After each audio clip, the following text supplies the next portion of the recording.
Please rise as the ark is opened. Vayehi bin Aaron, vayomer Moshe, Tomar Adonai, veyafotzo yevecha, veyamusu besanecha, lipanecha,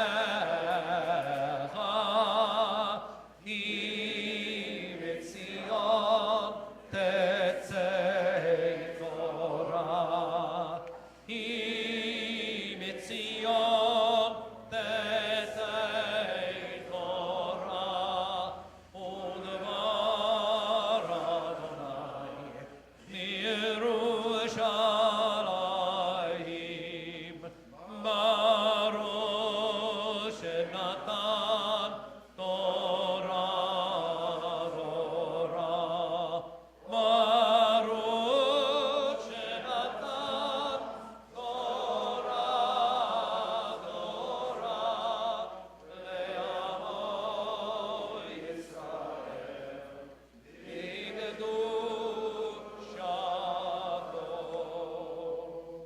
Ribono shel olam, Master of the universe, bless my family with peace. Teach us to appreciate the treasure of our lives. Help us always to find contentment in one another. Save us from dissension and jealousy. Shield us from pettiness and rivalry. May selfish pride not divide us. May pride in one another unite us. Help us to renew our love for one another continually. In the light of your Torah, grant us, the people Israel, and all your creatures everywhere, health and fulfillment, harmony, peace, and joy. Amen. Be'yanarachet Velishmei Kadisha Kadisha Yakira Ana Amar Tosh Bechan Be'yanarachet Be'yanarachet Velishmei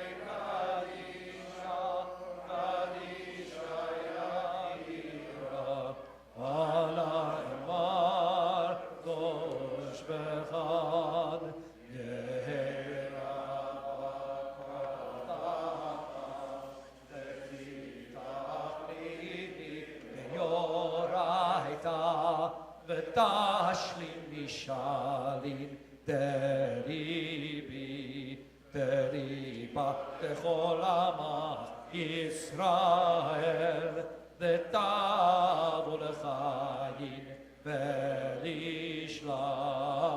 Amen. We now remove the Torah from the ark, the Torah, our most precious possession of the Jewish people, which has been lovingly passed down from generation to generation for 3,000 years. We now continue that link, passing from Bryce's grandparents to his parents to himself.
Adonai iti onerama shemo yachdav.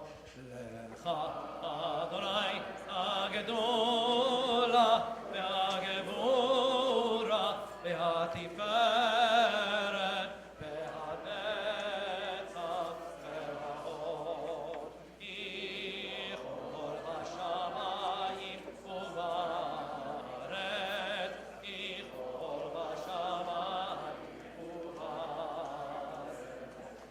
Adonai amamlacha ve'amich chesed levol rosh.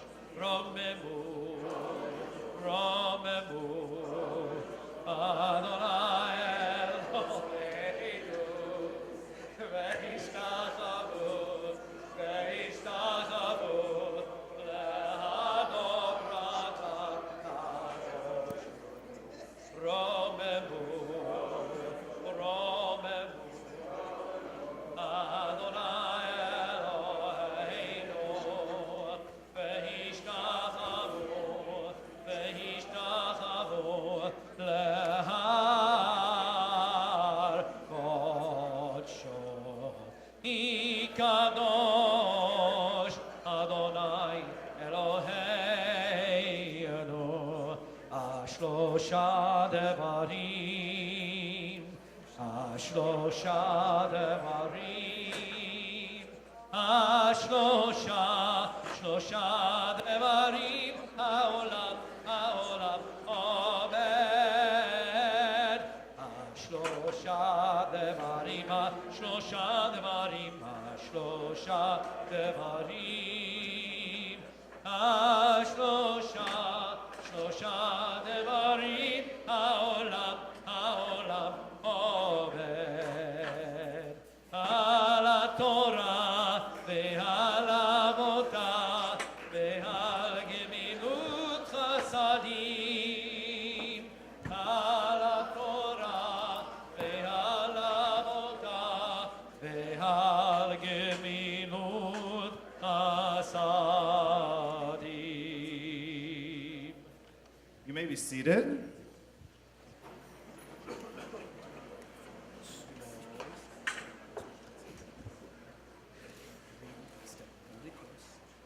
You can put the blue prayer books away. We're going to, in a minute, start using the red Chumashim, the red printed Torahs. We are on Parshat Mitzvah. We are in the middle of the book of Leviticus. Here at TRZ, we read a portion of the entire portion of the portion.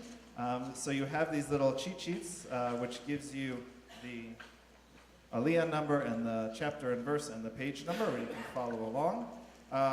This is the portion that every bar mitzvah dreads getting. This is, I think, your parents' wicked sense of humor that they chose this as your date. It talks all about skin diseases and various bodily discharges. It's wonderful. But actually, Bryce has a beautiful lesson that he has worked for us. Also at TRZ, we have a little thing that I do called Points to Ponder. It's at the bottom of the little sheets here. It's a question that comes out of the reading. And I'm going to ask you, quiz you after we go through the reading. And if you get the answer to the question right, there is a reward for that.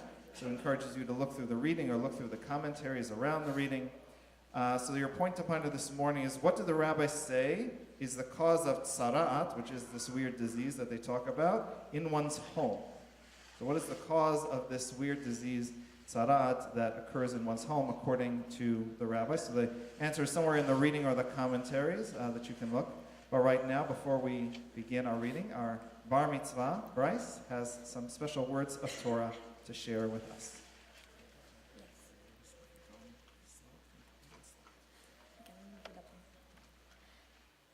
Shabbat Shalom. I recently watched the movie Bruce Almighty with my cousin Vance.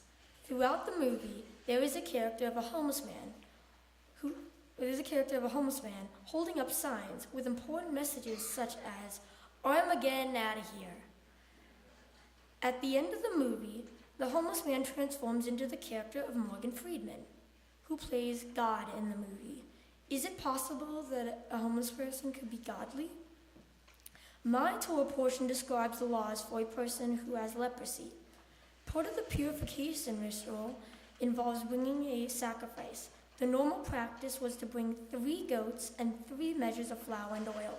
But the Torah says, if he is poor and his means are not sufficient, he shall take 1 lamb and 1 measure of flour and oil and 2 pigeons.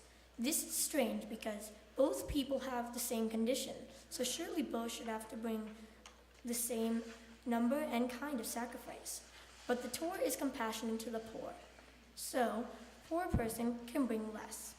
The Torah teaches us that we all have responsibilities to do good deeds and to contribute to society, but that those who have more are expected to do and give more.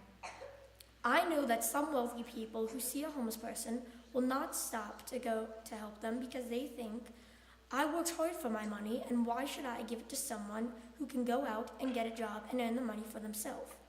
What we have to consider is that many homeless people and people without means cannot just go out and get a job because they might be injured mentally or physically.